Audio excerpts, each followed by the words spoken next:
A paz do Senhor Jesus, eu espero, desejo que o seu coração esteja transbordante desse amor, transbordante dessa presença, dessa alegria, não é? Quando nós olhamos para cada rosto, quando nós nos entreolhamos, nós percebemos esse amor de Deus. Eu vejo o amor de Deus na sua face, eu vejo o amor de Deus na sua vida e vejo o amor de Deus para com a minha vida através de você.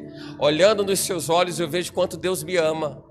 Sabe, às vezes a gente acha que a gente tem algumas formas específicas de experimentar o amor de Deus e a gente não se dá conta de que tudo que nos cerca fala desse amor. A gente olha para o lado e vê a pessoa que está do nosso lado e nos olhos dela está o amor de Deus, nas vestes dela está o amor de Deus. Eu falo isso olhando aqui agora para Gabriel e vejo essa cruz. Jesus, que coisa, isso é forte. Essa imagem da cruz na camisa de Gabriel tá mexendo comigo. Tá mexendo comigo. Essa imagem da cruz que o Senhor nos faz saltar aos olhos para a gente lembrar que tudo foi por amor, para que a gente pudesse experimentar e desfrutar desse amor. É esse amor que está disponível para você, esse amor que está entregue, que está manifesto, é esse amor que está revelado para a sua vida e que Deus mostra para você naquilo que Ele te permite experimentar diretamente por formas específicas, mas também da maneira como Deus te mostra por meio de quem está perto de você. Olha para quem está perto de você, olha, não fala nada, só olha nos olhos dessa pessoa, olha nos olhos, não precisa cumprimentar, não fica constrangido, não dá paz do Senhor, mas eu não conheço tão assim o irmão, a irmã, sabe, ou às vezes é casal, diz assim, não é marido e mulher, não, se veja agora como o homem de Deus, como a mulher de Deus. O homem de Deus, a mulher de Deus, a criança de Deus também está valendo, tá? Então se veja como alguém que é instrumento de Deus, alguém que é enviado de Deus, alguém que Deus nessa hora manifesta como um enviado, um apóstolo, é um missionário, alguém que Deus levanta agora só para olhar nos teus olhos e não fala nada, e registra isso por 30 segundos, olha nos olhos dessa pessoa, 30 segundos, sem dizer absolutamente nada, sem trocar nenhum tipo de expressão, somente para você poder receber o que Deus quer lhe falar nos olhos, através dos olhos, porque nos olhos de alguém ali está a manifestação da graça e desse amor de Deus, que é um amor pleno, que é um amor para sempre. Então só olha nos olhos dessa pessoa, somente olha nos olhos dessa pessoa e você vai perceber a graça de Deus e você vai notar o amor de Deus. Eu tenho certeza que nunca mais você vai reagir da mesma forma com alguém que olhar nos teus olhos por pelo menos esses 30 segundos, 40 segundos, 1 minuto, alguém que pare um tempo para dizer assim, olha, vamos desacelerar, vamos pisar no freio da vida, vamos pisar no freio da vida, porque tudo é tão corrido que às vezes a gente não tem nem tempo de olhar para alguém e dizer uma série de coisas só nos olhos, sem usar uma palavra sequer, sem usar uma palavra sequer, sem usar uma expressão verbal sequer, mas olhando nos olhos, a gente poder dizer assim, olha, você é importante para Deus, você é especial para Deus, a sua vida tem valor para Deus, você é a realização do projeto eterno de Deus, a sua vida é a expressão do amor de Deus, e nós conseguimos falar nisso e disso, através simplesmente da nossa troca de olhares, somente isso,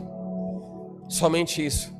E eu entendo que não foi dado ao homem ainda conhecer na profundidade da razão de ser, não foi dado ainda ao homem conhecer as palavras exatas na medida daquilo que somente a experiência que Deus nos proporciona pode nos levar a experimentar. Não tem. E a gente vai buscar palavras para poder exprimir o que a gente quer dizer e a gente não vai achar. Não vai, porque a gente vai perceber que em Deus tudo vai além. Tudo vai além, e o que você imaginar de mais extraordinário pelas palavras conhecidas ainda vai ser muito pouco, dizer para você, olha, você é alguém precioso, vai ser muito pouco para poder expressar o quanto de fato você é precioso, mas vai muito além daquilo que estou conseguindo dizer para você, mas que eu sei que o Espírito Santo de Deus, a Bíblia diz que é o Espírito Santo quem intercede por nós, e é o mesmo Espírito Santo que ao interceder por nós junto a Deus, é o mesmo Espírito Santo que move e flui em você, para você entender, para você compreender, para haver discernimento espiritual e você perceber e sentir de fato o que Deus quer falar ao seu coração. E eu creio em nome de Jesus que esse amor, ele está manifesto, está revelado sobre você. Eu creio, amém? Amém? Compartilho com os irmãos o que o Senhor nos traz nessa noite. Está em João 3,16, como eu gosto desse texto, e nós aprendemos por certo tempo, aprendemos que esse era o primeiro versículo do pós-conversão. Quando nós entregamos a vida para Jesus Cristo, entendemos que esse é o versículo que não sai da ponta da língua de crente nenhum, né? Então, se tem um versículo, se é assim, diz um versículo aí, possivelmente esse vai ser o primeiro versículo que você vai lembrar. É o versículo que fala de tudo, da razão de ser de tudo, João 3,16. Mas que bom que a gente não o torna fútil e não o torna desprezível de forma alguma. Ao contrário, a gente precisa trazer a lembrança, a memória, aquilo que também nos traz esperança. E esperança fala de esperar, e esperar nos remete ao cumprimento de uma promessa, e esperar nos permite entender que haverá um tempo. Esse tempo está chegando. O que eu posso dizer para você é que esse tempo está chegando. Vem aí o tempo do céu, irmão. Vem aí o tempo do céu. E esse tempo está chegando. A gente está mais perto dele do que longe. Mais perto do que longe. E é bom saber que a gente está andando na direção desse céu, porque o tempo não para. O relógio não para de andar, de girar, enfim, o tempo continua rodando. E a gente está andando na direção desse céu que nos espera. E desse amor pleno que a gente desfruta na terra e a gente vai desfrutar por toda a eternidade. Bendito seja Deus, Pai, por essa razão, Senhor. Ó Deus, glorificamos o Teu nome, Senhor, e nos alegramos nessa noite, porque nada, Pai, é mais especial, nada, Senhor. Nada, Senhor, nessa noite é mais especial e na nossa vida, senão a Tua presença, senão o desfrute, Pai, da graça, do amor. Senhor, saber, Pai, que estás conosco, porque onde tem 2 ou 3 reunidos em Teu nome, ali o Senhor faz-se presente, porque o Senhor é atraído, Pai, ó Deus, por corações que se reclinam, se prostram, meus senhores suplicam, ó Deus, o Teu mover. Isso é extraordinário, Pai. Isso é extraordinário. E nós, Senhor, não temos, Senhor, palavras que possam exprimir, que possam, Deus, representar o valor disso que a gente está vivendo agora. E mais, Senhor, isso não se repete mais. Esse momento, nessa conjuntura, nesse formato, do jeito que as coisas estão acontecendo hoje, agora, isso é único, Pai. Isso é único, isso não se repete, isso é irrepetível, Pai. Ó Senhor, certamente, Deus, o Senhor manifestará a Tua glória, o Teu poder, e desfrutaremos desse amor por todos os nossos dias de vida. Ó Senhor, e essa é a nossa constante jornada. Ó Deus, esse é o nosso cotidiano. Mas hoje, Senhor, é o momento mais importante, e não há nada mais importante do que o aqui e o agora. Não há nada, Pai, mais precioso do que o aqui e o agora, porque é no aqui e no agora que nós estamos dizendo, meu Senhor, em alto e em bom som, que pulsa dentro de nós: Pai, eu te amo. Jesus, eu te amo. Jesus, eu amo você, Senhor. Eu amo você, Jesus. Obrigado por esse amor, Pai. E eu sei, Senhor, que não é pelo meu amor que o Senhor me ama. Não é, Senhor, porque o amor transita em via única. O amor, Senhor, não transita necessariamente em via dupla. O Senhor não nos ama porque nós chamamos, o Senhor nos ama. Ainda, meu Senhor, que nos falte amor para contigo. Ainda assim, Deus, o Senhor nos amará. E é esse amor, Pai, e é desse amor que nós queremos falar nessa noite. É desse amor, Pai, que nós queremos, Senhor, ressaltar. É falar, meu Senhor, da grandeza. É falar, Pai, da profundidade. É falar, Pai, do volume. É falar da intensidade, sabe, Pai? Ó Deus, na Tua palavra está escrito, porque nada pode me separar do amor de Deus que está em Cristo Jesus. Nada. E ali, Senhor, a Tua palavra começa a falar de elementos da natureza, nem a altura, nem o comprimento, nem a largura, nem a profundidade. E o Senhor começa a falar a respeito do que está acima de tudo isso. E o que está acima de tudo isso é o Teu amor. Por isso, Pai, nada, absolutamente nada, Deus, pode nos afastar desse amor. Nada é capaz de impedir esse amor de ser manifesto sobre nós. Nada, Senhor, absolutamente nada. E ainda, Senhor, que o amor transite em via única. Ó Pai, de mão única, Deus. Nós sabemos, Senhor, o quanto vale desfrutar desse amor. E aí vale, Pai, a mão dupla. Aí vale, meu Senhor, experimentarmos este amor, desfrutarmos deste amor, Senhor, e dizermos a Ti, Senhor, eu te amo, Senhor, eu te amo tanto, Pai. Nós te amamos tanto, Senhor. Nós amamos estar aqui, nós amamos estar na Tua casa, nós amamos, Senhor, a Tua obra, nós amamos, meu Senhor, os Teus filhos, nós amamos, meu Senhor, as almas, nós olhamos, meu Senhor, com o mesmo apreço e nós amamos com a mesma, Pai, a mesma atenção, ó Deus. Para o órfão, para a viúva, para o necessitado, nós entendemos que tudo isso faz parte da natureza de Deus, e o Senhor nos faz, meu Senhor, literalmente, Pai, forjados segundo a Tua natureza, mesmo quando em nossa condição humana, Pai, nós não havíamos desenvolvido tal capacidade, mas em Ti, Senhor, nós entendemos o quanto é precioso desfrutar desse amor. E é esse amor, Pai, o vínculo da perfeição, que nos reúne nesse lugar, para dizermos a Ti, Senhor, com convicção de coração: nada é mais importante, nada é mais precioso do que estar na Tua presença. Nada, Pai, nada. Não tem absolutamente nada mais valioso, qualquer coisa. Nessa hora, Pai, nesse instante, nesse momento, Deus, nada, Pai, é mais importante, além de estarmos na Tua presença. Obrigado, Pai, em nome de Jesus. Amém. Amém e amém. Bendito seja Deus. João capítulo 3, verso 16, então diz a Bíblia: porque Deus amou o mundo de tal maneira. Eu vou deixar com vocês aí, não é? Não precisa nem ler, né? Né ou não? É ou não? Porque Deus amou.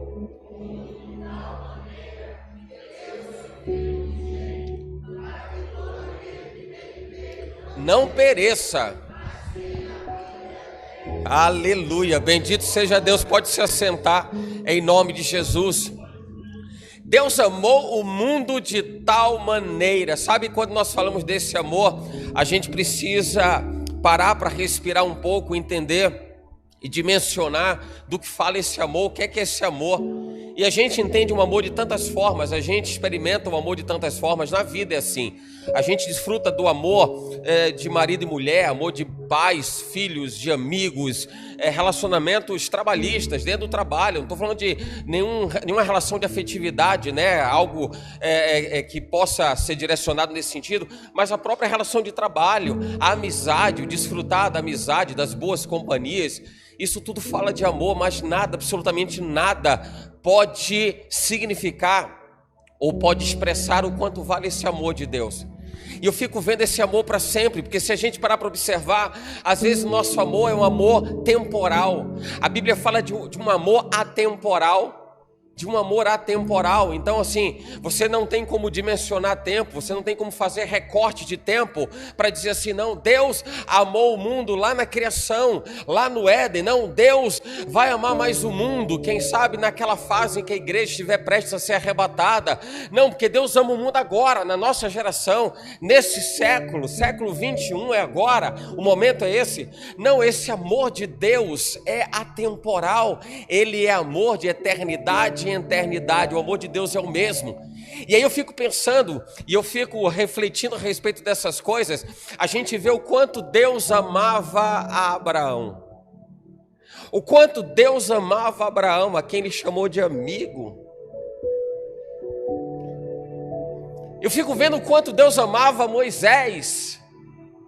E a Bíblia diz que ele falava com Moisés como qualquer um fala com seu amigo, porque ele falava face a face. Ninguém alimenta uma relação de afinidade, uma relação de aproximação, se não tiver amor por ele, por essa pessoa. E eu vejo esse amor de Deus manifesto hoje na nossa vida, porque o mesmo amor que foi proposto para Abraão, amigo de Deus, nos faz também amigos dele, porque o amor é o mesmo. A gente não entra numa condição de pensar assim, será que o que Deus tem para mim? Poxa, afinal de contas, Abraão, o pai de muitas nações, o Senhor estabeleceu Abraão como representante das muitas famílias que seriam abençoadas na terra. Pô, Abraão era um cara diferenciado. Não, não é. Esse mesmo amor está sobre a minha vida, a minha casa, a minha família, sobre a sua casa. O amor que reside na sua vida é o amor que Deus também deu a Abraão. Não tem absolutamente nada que Deus tenha dado a Abraão que não tenha dado a você, a nós. Veja o amor de Deus para com Moisés.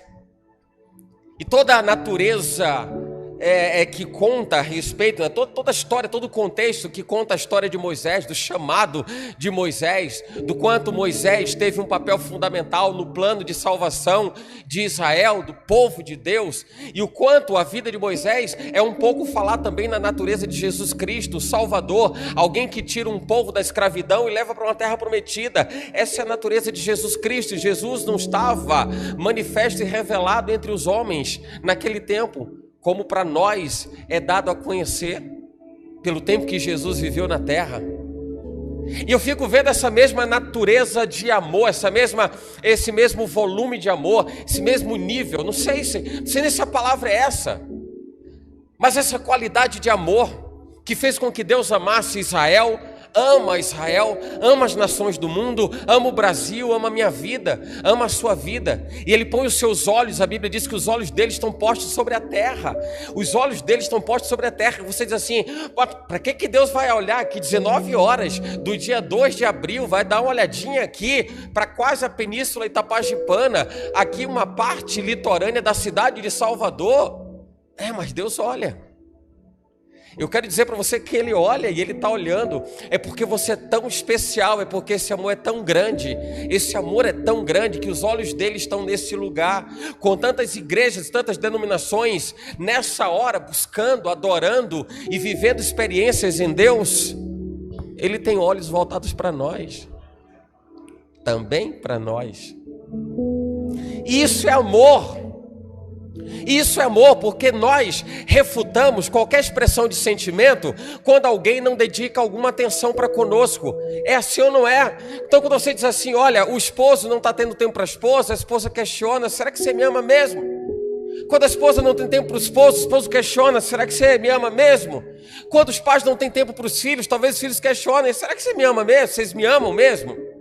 Talvez até os pais em relação aos filhos, esperando desfrutar desse amor dos filhos. Talvez os filhos estejam tão ocupados com outras coisas, os pais dizem assim, poxa, será que eu ensinei de fato a respeito do que é amor?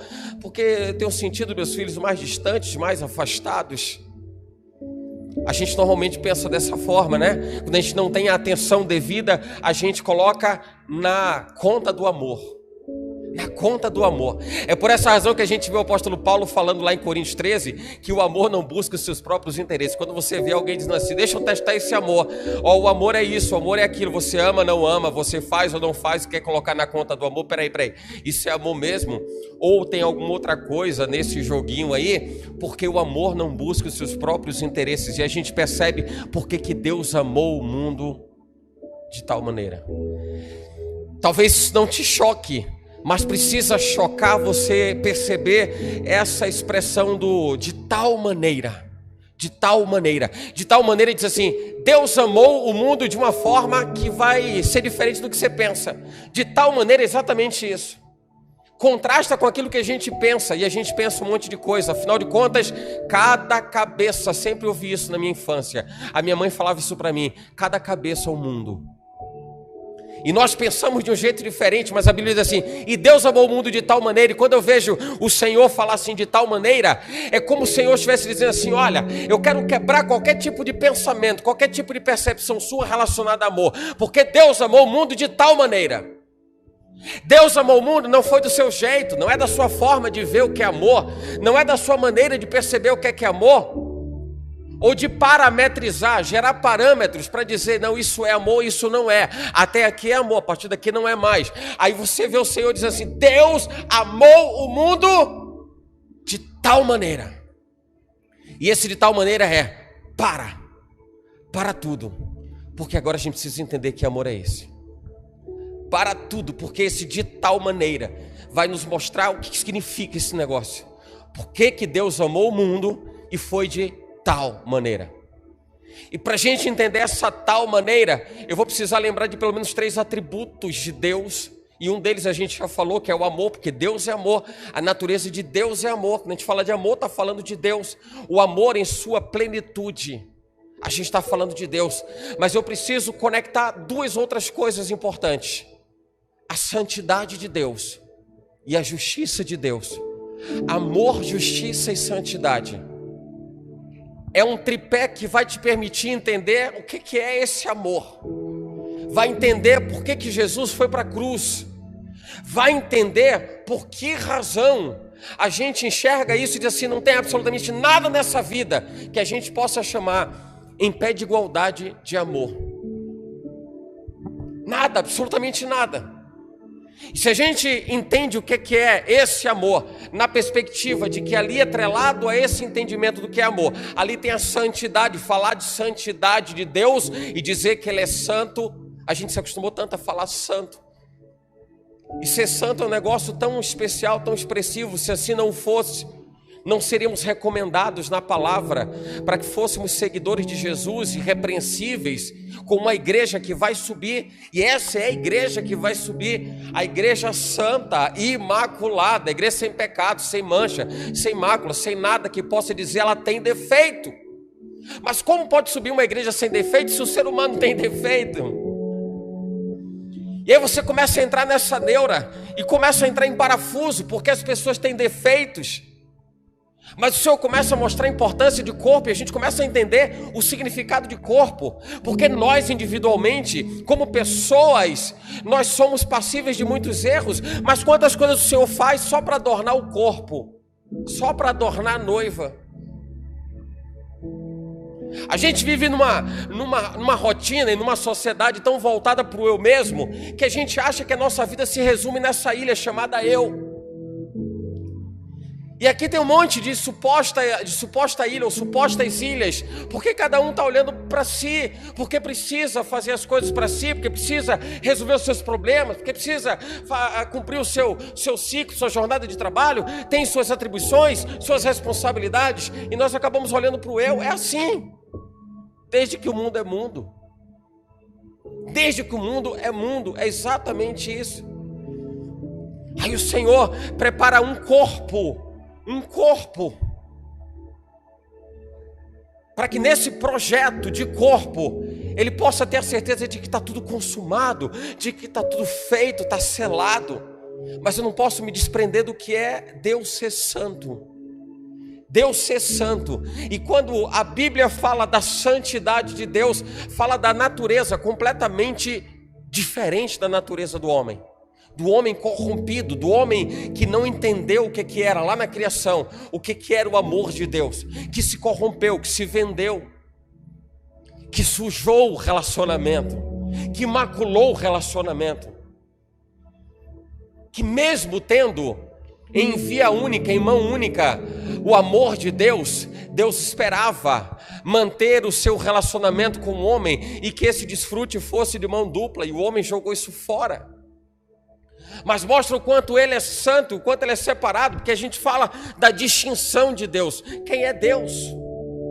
Completamente desprovido de pecado. E nós estamos falando quem é o homem. O homem é alguém completamente mergulhado nas suas mazelas, nos seus delitos, nas suas falhas, nas suas culpas. E essa é a natureza do homem. Talvez alguém queira relutar contra isso e dizer: mas eu não quero pecar, eu não quero pecar, eu não quero pecar. E que bom, e é bom que seja assim. A gente precisa, isso é buscar o crescimento em Deus. É quanto mais perto a gente está dele, mais dele a gente parece, mais dele a gente tem. Mais dele a gente tem semelhança, a gente gera semelhança. Mas a natureza do homem é tão corruptível em sua própria razão de ser,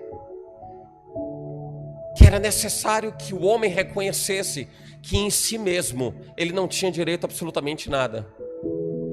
Mesmo que lá no céu você queira acertar as contas com Adão e com Eva,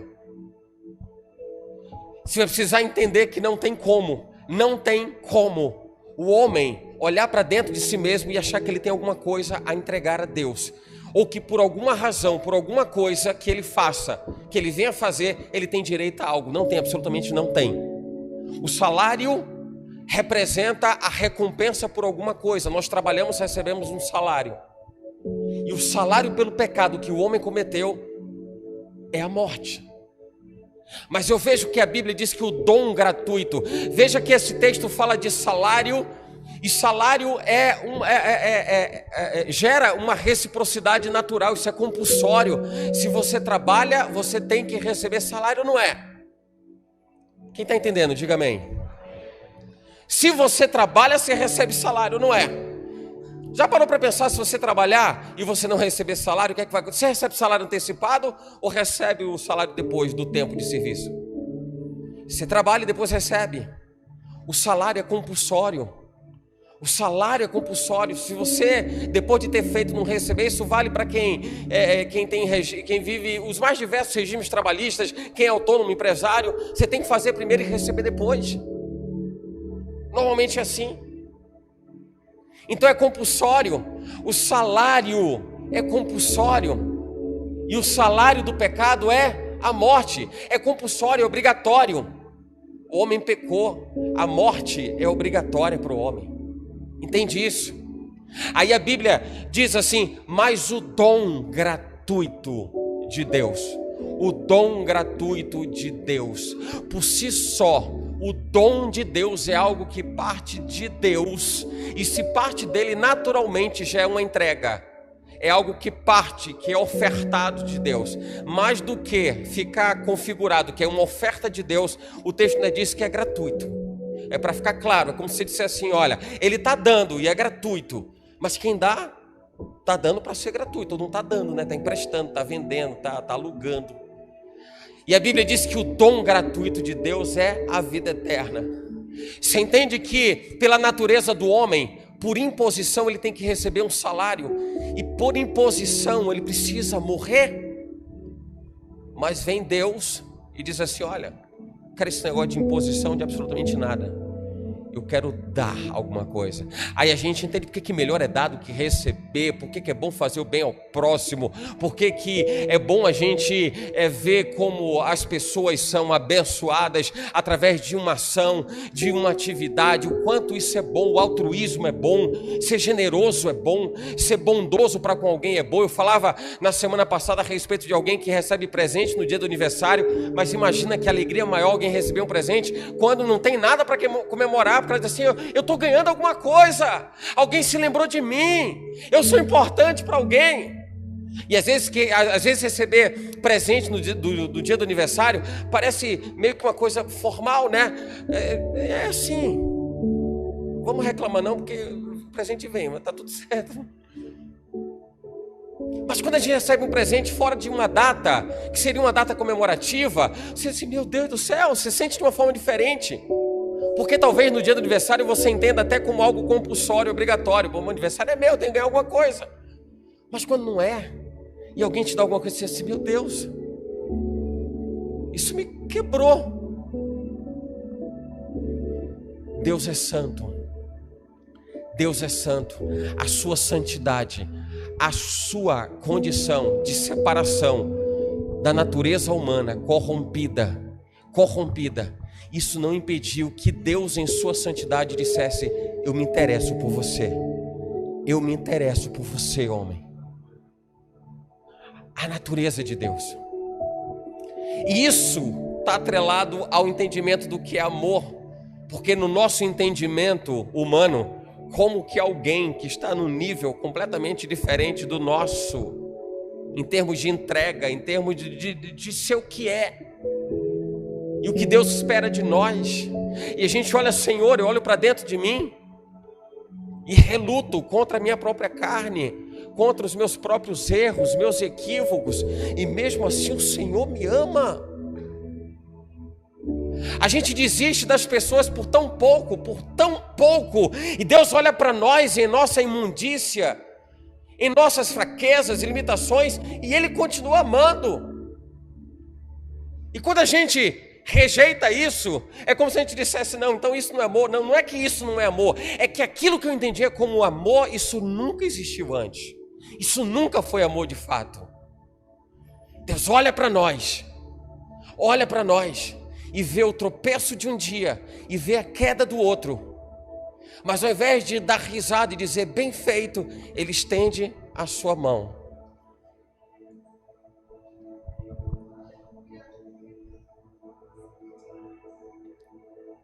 Ele estende a sua mão e Ele nos ajuda. E Ele nos ajuda. A santidade de Deus. Mas deixa eu falar da justiça de Deus. Porque quando a gente fala da justiça de Deus, fica parecendo que se algo não acontece como a gente deseja, parece que Deus está negando o seu amor. E justiça de Deus fala de amor. Quando a gente fala de justiça, vamos entender primeiro dentro do âmbito humano, do nosso dia a dia. Quando a gente olha alguma coisa na televisão e diz assim, poxa, aquilo que eu vi na TV estava errado. Você vê alguma coisa errada acontecer, está errado isso. E quando você vê que nada foi feito, você diz o quê? Não é justo. Não é justo. Você entende que a justiça abre caminho para você entender o que é amor. A justiça não entulha o caminho para você entender o que é amor, não. A justiça abre caminho para você entender o que é amor. Porque amor precisa estar relacionado diretamente à justiça. Está relacionado diretamente à justiça. Você vai entender bem no trato com criança. Então se você diz para a criança alguma coisa, a criança desobedece, talvez com muita dó e muita dor no coração você tem que colocar ela de castigo. Mas quando você colocou ela de castigo, eu não estou querendo dizer que Deus é um Deus de castigo, mas quero dizer para você que para que se cumprisse alguma coisa, ou para que se validasse alguma coisa, aquela criança teve que passar por algo que ela não queria ter passado, e nem você queria que ela passasse, mas ela precisou passar, porque nisso está o amor. Você não declara amor passando a mão pela cabeça, você declara amor cumprindo a justiça. Cumprindo justiça, você está declarando amor, porque na justiça você está colocando a criança, no caso, você está colocando a criança no caminho certo. Ensina o caminho que a criança deve andar, porque quando ela for grande ela não vai se desviar. O que significa dizer, quando essa criança se tornar um adulto, essa criança hoje, adulto, vai entender o que é justiça, e não vai olhar para a justiça como sendo castigo ou juízo de Deus, colocando em xeque o amor dele que está acima de todas as coisas. Vai entender, no mesmo espectro do amor, o que é justiça. Entender o amor, entender o amor no espectro da justiça. Então, se é justo, então isso fala de amor? Daí a gente entender a razão e compreender esse amor. Estou falando desse amor porque aí a gente entende o que era a justiça de Deus feita em Jesus Cristo. O homem pecou ou não? Romanos 3:23, porque todos pecaram e todo mundo precisa ser salvo. E a Bíblia diz que fora de Jesus não há Salvador, fora de Jesus Cristo não há salvação, não é pelas obras para que ninguém se glorie, não é pelo bem que se faz ao outro, não é pelo altruísmo, não tem. Por que isso? Porque é justiça. Se isso coubesse as nossas percepções de mundo, a gente diria, poxa, mas espera lá, é alguém que é bonzinho, generoso, alguém que dá a comida para alguém que tem fome, alguém que dá, mas se não tiver Jesus, não tem salvação. Isso é justiça. Aí alguém pode dizer assim, mas por que tem que ser dessa forma? Não acho que é justo. Peraí, você não entende nem do que é justiça, a ponto de trazer um conceito do que é ou não é justo. Sabe por que a gente precisa olhar para a justiça? Porque o homem pecou e está afastado da glória de Deus. E como o homem pecou, o homem tendo pecado, ele não apagou o pecado. Por mais que ele dissesse assim, mas eu vou me redimir, eu vou melhorar, eu quero ser diferente. Não tem, porque tem um salário imposto. Porque tem algo que já foi obrigatoriamente imposto.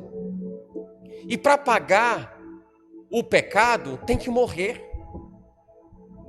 Para remunerar o pecado tem que morrer. Não tem como. Não tem garantia de 7 dias.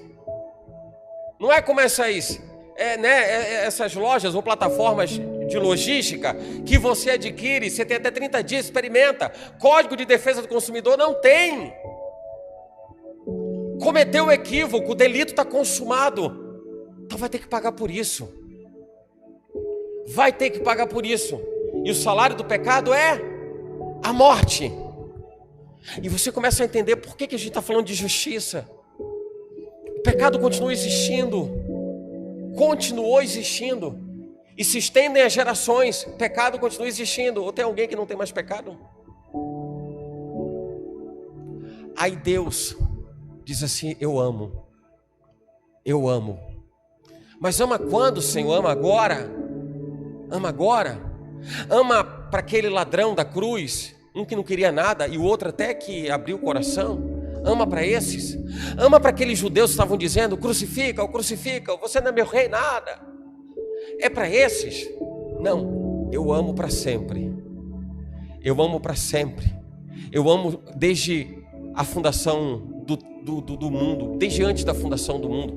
Eu amo antes de tudo, mas quando? Na eternidade. A eternidade que foi. E ama até quando? Até a eternidade que virá, porque tudo é eternidade. E a Bíblia fala de eternidade em eternidade. A gente conhece o que é a vida. A gente falava sobre isso nessa semana. A gente conhece o que é a nossa vida agora, porque a gente está aqui. Aí se você tem 40 anos, como era a vida antes? Como era a sua vida antes de 40 anos? Há 41 anos atrás, como era a sua vida? Você vai dizer: não sei, não existia. Então aquilo para você já era eternidade. Já era para você eternidade, mas já existia alguém, já existiam pessoas. E aquelas pessoas estavam vivendo a sua geração, o seu tempo. Mas o mesmo entendimento vale para aquilo que elas viveram também, lá atrás.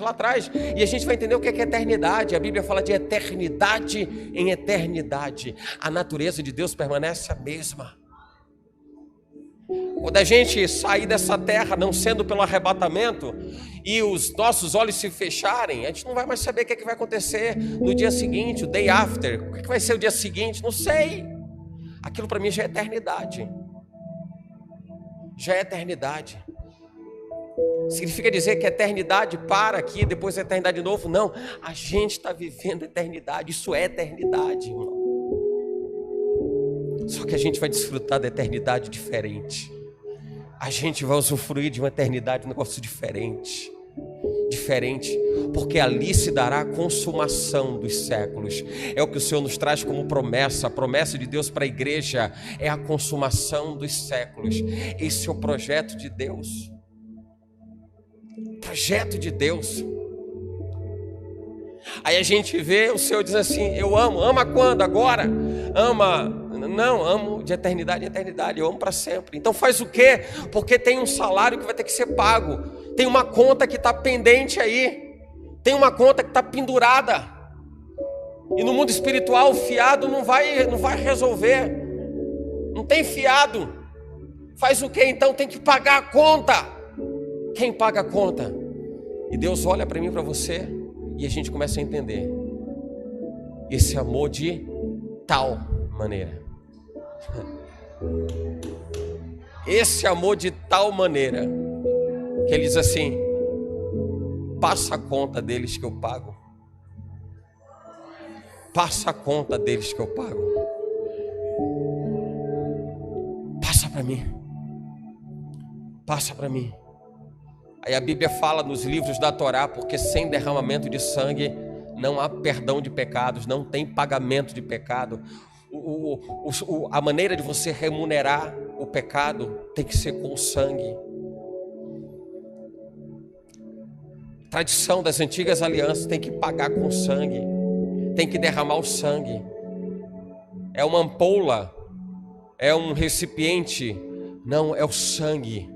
A vida da carne, está escrito, a vida da carne está no sangue. O Senhor dizendo, pelo que vulo tenho dado sobre o altar. E o que Ele está dizendo e fazendo menção ao Calvário, ao Cristo de Deus, crucificado na cruz e seu sangue derramado, era que naquele altar Ele estava consumando a vida de toda a carne. A vida da carne está no sangue. E eu estou dando esse sangue no altar.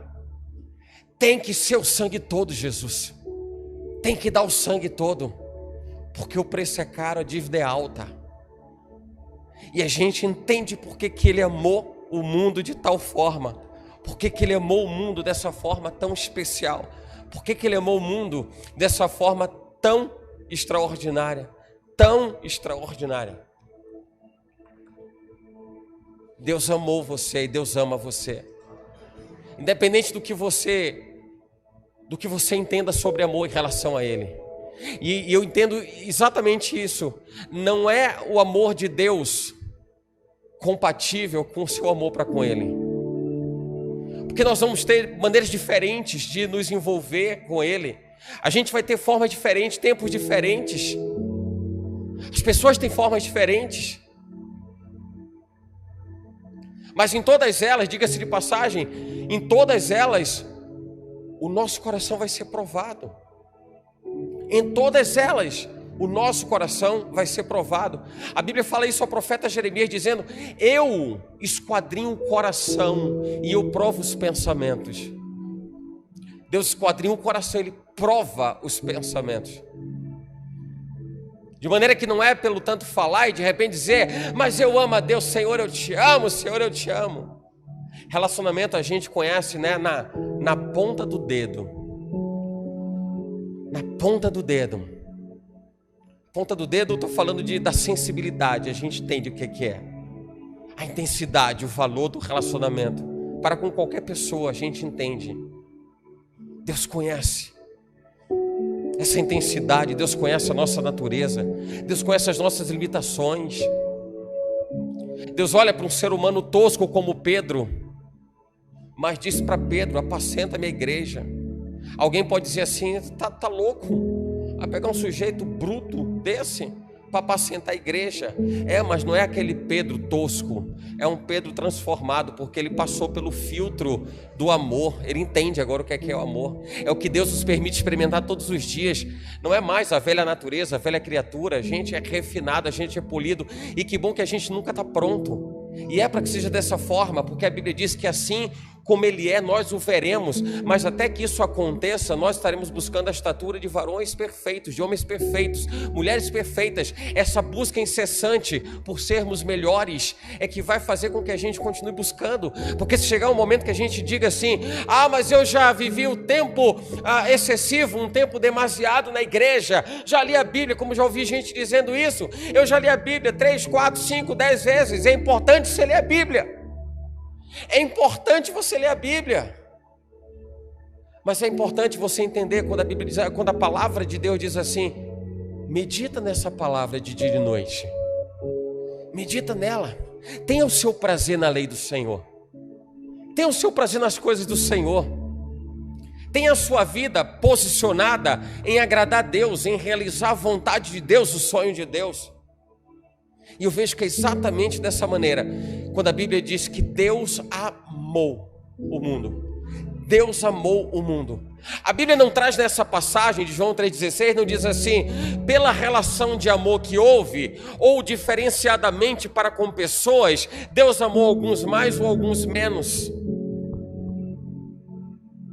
Às vezes as pessoas confundem quando falam de João, porque João era tido como apóstolo do amor. E a Bíblia muitas vezes fala assim, que era o apóstolo a quem Jesus amava. E fica parecendo que ele não amava os outros. E o contexto bíblico, histórico, fala de alguém que tinha sensibilidade para não retrucar, alguém que estava sendo tratado tanto quanto os outros estavam, mas possivelmente o coração estava mais mole, mais maleável para ser tratado. E isso faz parte da nossa história de relacionamento com Deus. Somos pessoas diferentes. A gente ouve continuamente: aquele que não vai pelo amor, vai pela dor. Mas vai ou não vai? E no final das contas vai tendo ido pelo amor, vai tendo ido, ou foi tendo ido pelo amor, foi tendo ido pela dor, mas foi. No final das contas, foi. Não é como começa, mas como termina. É melhor o final das coisas do que o início delas. Agora, entre o início e o final tem seus processos, né?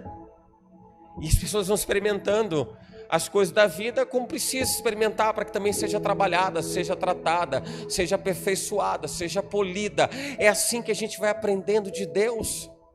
Não somos pessoas iguais, mas o amor de Deus para comigo não depende do meu amor para com Ele. Essa é a questão, e isso é chave na existência humana.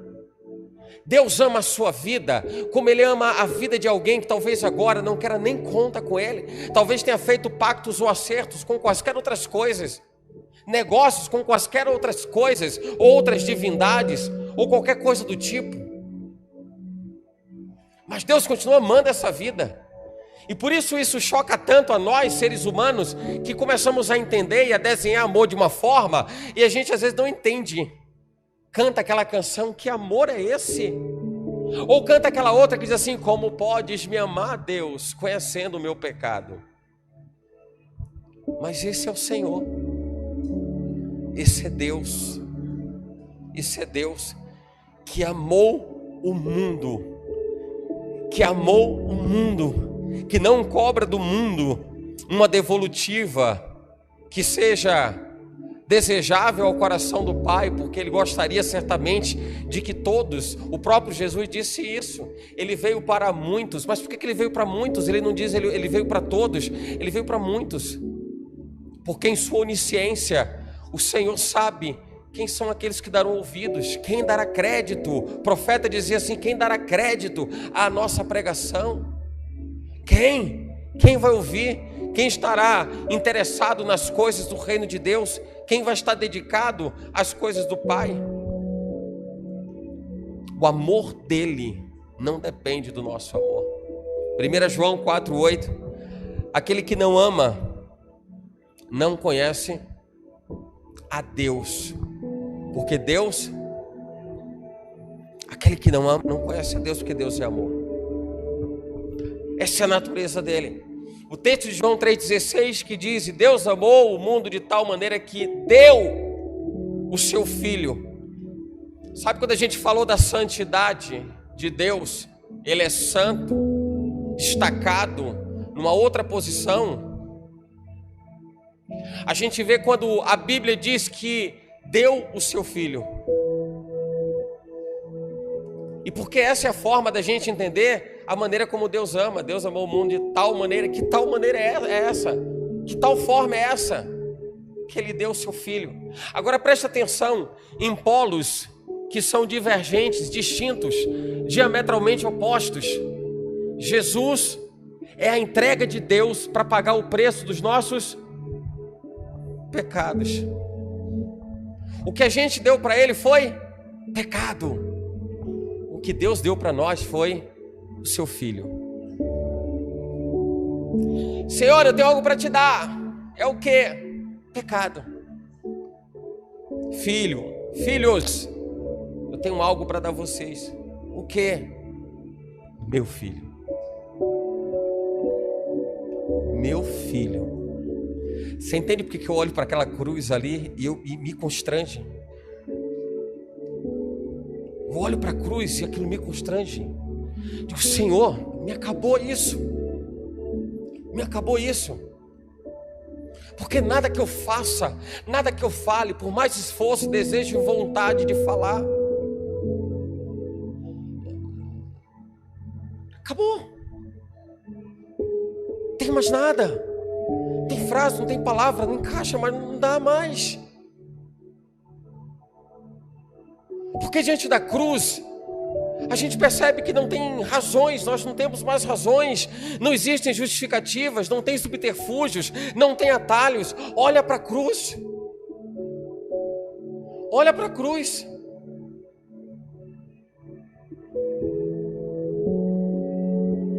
Eu percebo como a reação de umas pessoas quando eu vi um vídeo que circulou em rede social e que mostrava assim, era um ambiente escuro e tal, foco, luz numa pessoa, e no final você vê que é uma pessoa que está vestida como se fosse o próprio Jesus, naquele cenário, a semelhança do cenário da cruz, a coroa de espinhos, com aquelas vestes rasgadas.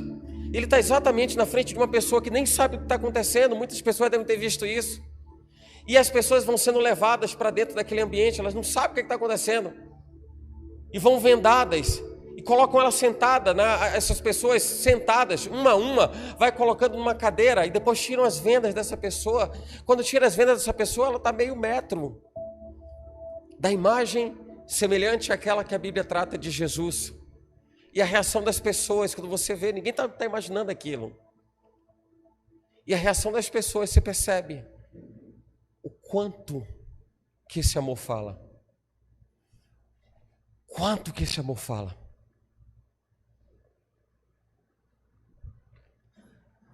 Imagina você sentado, ou você diante da pessoa de Jesus, agora. Imagina se você fechar os seus olhos, se você puder fazer esse exercício agora, faz. Imagina você de olhos fechados, e você está numa sala, você está num lugar, não tem mais ninguém, não tem gente falando, não tem gente tirando sua atenção, não tem buzina, não tem nada, só está você, não tem barulho externo, interferência externa, você está no vácuo, e no vácuo não se propaga som, então você não vai escutar absolutamente nada, e você vai ter uma experiência extraordinária em estar nesse lugar, e nesse lugar você abrir os seus olhos e perceber que a meio metro de você está Jesus. Eu não sei você, mas minha perna está bamba, porque só em pensar nisso, dizer o que para Ele? Quando as muitas palavras não podem expressar aquilo que o nosso coração está dizendo, aquilo que o nosso coração está revelando, não tem como. Ele deu o seu Filho. Aí a gente vê Romanos 5,8 que diz assim: e Deus prova o seu amor para conosco. Deus prova o seu amor para conosco. Que amor é esse? É esse amor dado de tal maneira que é um contrassenso para tudo que a gente entende sobre amor nessa vida, que é um paradoxo para tudo que a gente tem experimentado de amor nessa jornada. Deus prova o seu amor para conosco. Não é Deus fala, Deus recita, Deus canta. Não, Deus prova o seu amor para conosco, porque Ele morreu na cruz. A cruz, mesmo sendo nós pecadores, Ele olha para o nosso presente. Me dá o seu presente, dá para mim seu presente. Eu vou te dar um presente. A gente entende quando Jesus diz assim: tomai sobre vós o meu fardo que é leve, o meu jugo que é suave. Me dá o seu peso. O problema do homem hoje é que o homem continua carregando peso. A gente já devia estar vivendo um outro nível, que não tem mais peso. E eu entendo que sem peso a gente vai longe. Com peso a gente tem mais dificuldades, mas sem peso a gente vai longe. Ele carregou esse peso. Me dá o seu fardo que é pesado. Me dá esse jugo que é um jugo terrível. Toma o meu que é leve. Toma o que eu te dei, recebe o presente, compreende o presente, entende a oferta. Ele deu o seu Filho. Ele deu o seu Filho. E nós demos o pecado para Ele. Que amor é esse, Pai? Que amor para sempre é esse? Que amor de sempre, Senhor, é esse? Porque a gente vai pensar nas gerações que virão, e nas outras, e nas outras, e nas outras, e Ele vai permanecer o mesmo, porque céus e terra passarão, a sua palavra não vai passar. Ele não pode negar a si mesmo. Ele é o mesmo ontem, hoje e eternamente, e esse mesmo amor vai estar disponível daqui a 200 anos, se Jesus não voltar antes, não arrebatar a igreja, como se estendeu ao longo das gerações até os nossos dias. E o mesmo amor da criação, o mesmo amor que Adão e Eva experimentaram, a gente está experimentando. Você tem noção disso?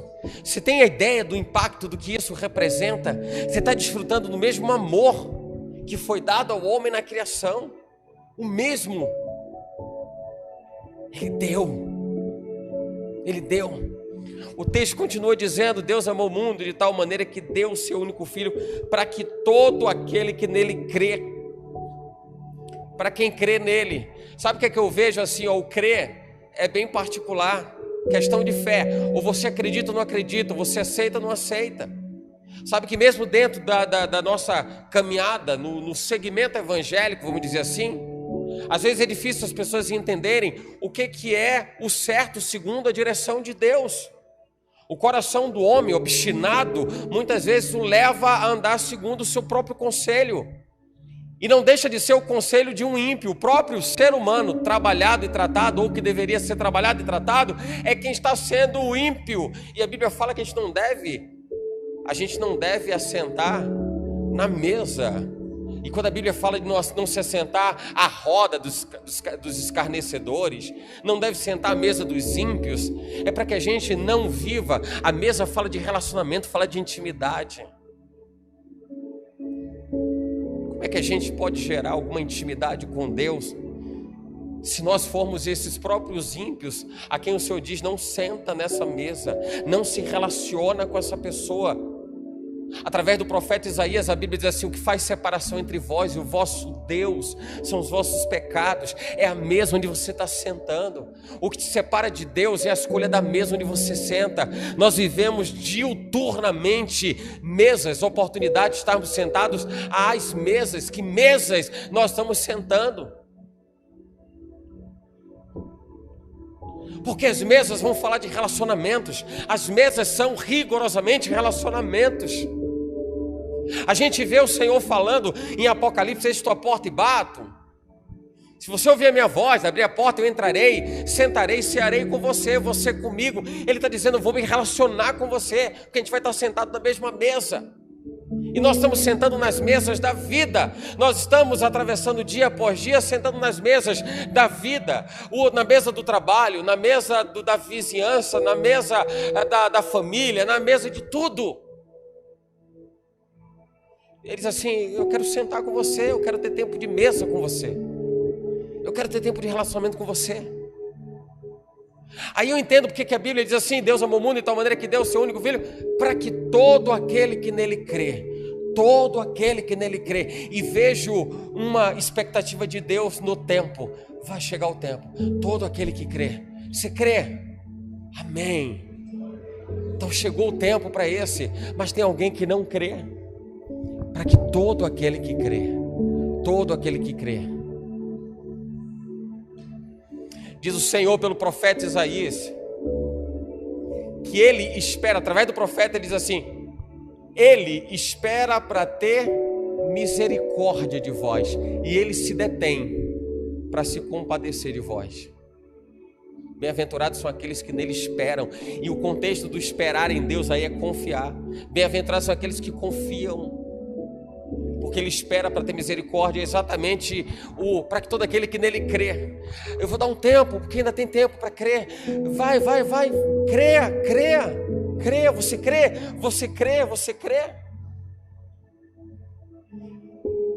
E eu começo a pensar em passagens das Escrituras, onde Jesus perguntava a quem Ele curou, ou sobre quem Ele ministrou, e Ele dizia assim: você crê?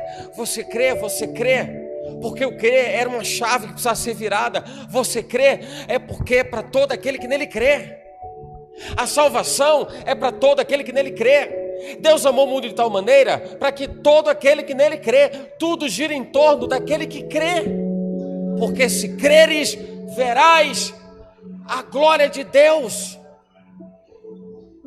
A gente às vezes entende esse texto como sendo assim: não, se eu crer, Ele vai fazer alguma coisa miraculosa aqui no meio, vai fazer algo sobrenatural.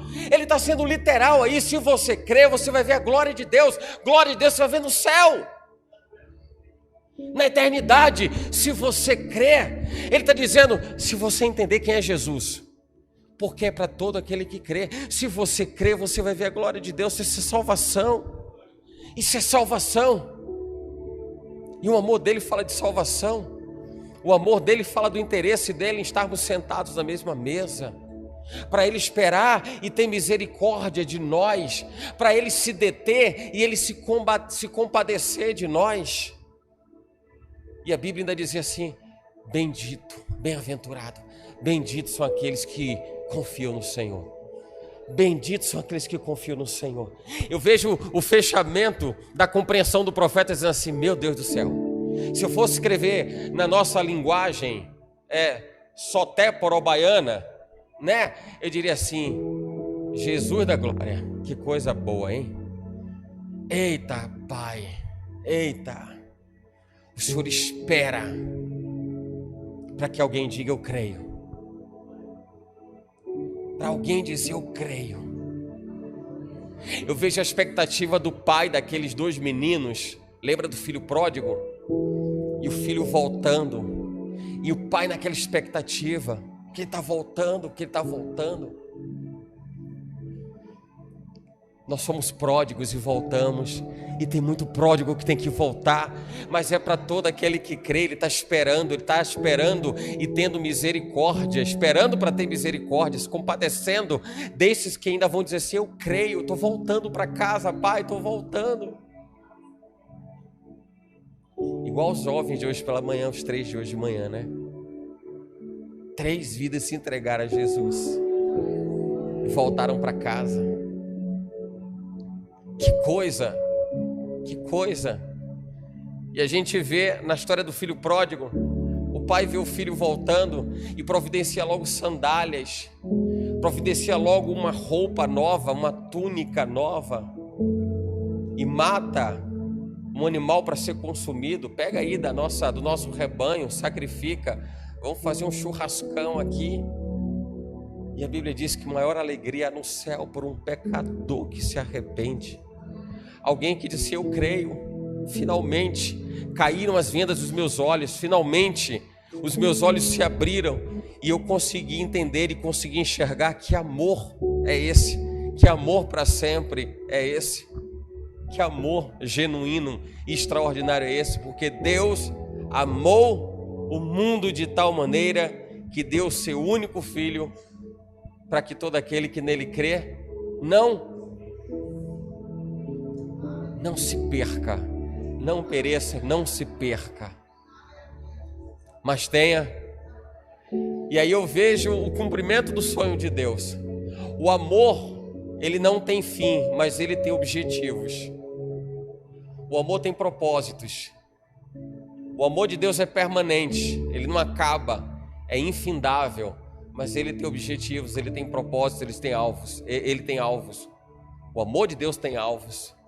Deus amou muito a maneira que deu seu filho, seu único filho, para que todo aquele que nele crê não pereça, mas tenha a vida eterna. Afinal de tudo, ele diz assim: esse amor é para você estar comigo, esse amor é para você estar no céu, esse amor é para você desfrutar da eternidade. A Bíblia fala em Filipenses capítulo 3, versículo 20: mas a nossa cidade, apóstolo Paulo dizendo, a nossa cidade está nos céus, de onde também esperamos o Salvador, o Senhor Jesus Cristo. A nossa cidade está nos céus. O lugar que Deus preparou para você é o céu. O lugar que Deus preparou para você é o céu. Se põe de pé em nome de Jesus. Aleluia. Aleluia. Aleluia. Que céu, Senhor. Ó Deus, é esse que nos espera, que nos aguarda. Ô Senhor. Ah, Pai. Ah, Deus, bendito Senhor seja o teu nome para sempre, Pai. Que revela este amor, meu Senhor, que é um amor, Pai, inconfundível.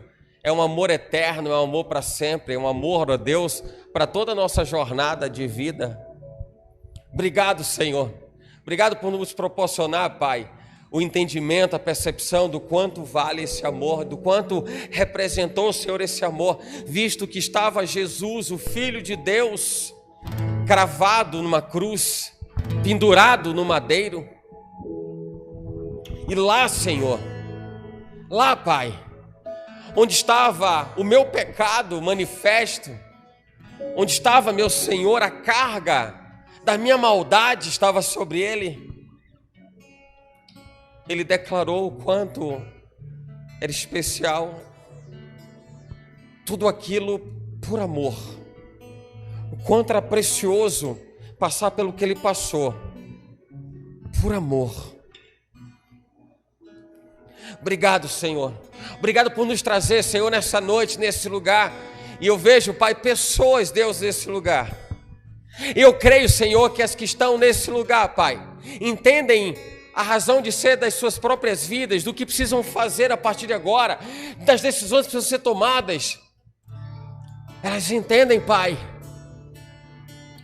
que não há ninguém maior do que o Senhor, que o teu amor, Pai, não pode ser jamais substituído e sequer será comparado, porque não experimentamos e jamais experimentaremos, ó Deus, absolutamente nada maior do que o teu amor. Obrigado, Jesus. Obrigado, Pai, porque quando nós, ao longo, Senhor, dessa semana, quando nós, ó Deus, sentirmos a pressão da vida, quando nós estivermos, Senhor, questionando a razão de ser das coisas, nós olharemos para a cruz e nós veremos o teu amor. Nós lembraremos, Pai, de que estava o Cordeiro de Deus que tira o pecado do mundo, preso no madeiro e fez-se maldito por nós, mas justiça de Deus. Obrigado, Pai, porque o Senhor há de trazer a nossa memória, a nossa lembrança, ó Deus, mesmo nos momentos mais difíceis, ó Senhor, daquilo que a gente possa viver nesses dias, de que céus e terra vão passar, o que significa dizer, Senhor, que tudo nessa vida é efêmero, é fugaz, é passageiro, mas o teu amor, ele permanece para sempre. E não tem absolutamente nada, Senhor, mais precioso há de ser guardado, ou, meu Senhor, de ser preservado, Senhor, dentro de nós, senão esse amor. Obrigado, Pai.